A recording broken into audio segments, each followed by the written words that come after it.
Nous avons suivi Macron parce qu'il n'était ni de droite ni de gauche. Sur toutes les réformes, le curseur bascule trop à droite.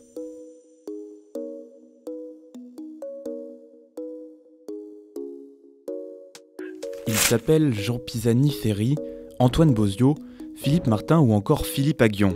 Ces économistes de haut vol ont aidé Emmanuel Macron à construire son programme lorsqu'il s'est déclaré candidat à la présidentielle.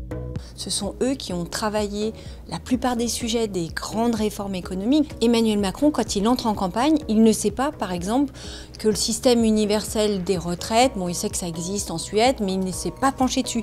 Ce sont ces économistes qui lui disent que c'est une bonne idée, que ça change par rapport aux réformes habituelles qui consistent essentiellement à juste décaler l'âge légal.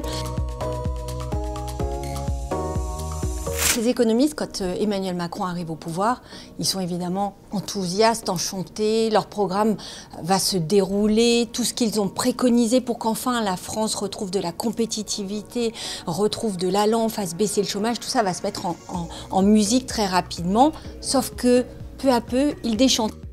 Aujourd'hui, il peine à se faire entendre par le président de la République. Emmanuel Macron suit le programme, mais petit à petit, il se rend compte que finalement, le programme, il se fait sans eux. Par exemple, sur la taxe carbone, ils préconisent une fiscalité écologique, mais avec des accompagnements. Et on voit bien que Emmanuel Macron propose une taxe carbone sans accompagnement, et ça débouche sur la crise des gilets jaunes. L'amertume a remplacé l'enthousiasme. Les technocrates dévoient et piétinent le programme élaboré. Ils déroulent une feuille de route sans jamais prendre le pouls de ceux qui l'ont pensé.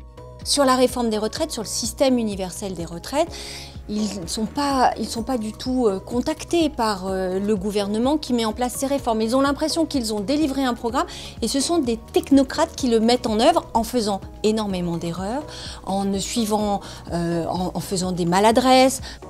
Ils sont plusieurs à avoir exprimé publiquement des doutes sur la politique menée par le président de la République.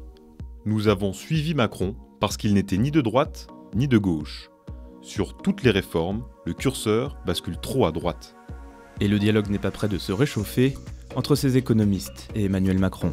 Par exemple, la position qu'Emmanuel Macron a vis-à-vis d'un syndicat comme la CFDT, avec qui les relations sont tendues, ça agace les économistes. Donc ces économistes, ils sont déçus dans le déroulé du programme qu'ils ont fabriqué, préconisé. Et après, à titre personnel, ils sont aussi déçus parce que, quelque part, leur président leur échappe. Ils ont de moins en moins de liens avec lui. Ils ont l'impression de ne pas être considérés, de ne pas être intégrés dans la Macronie.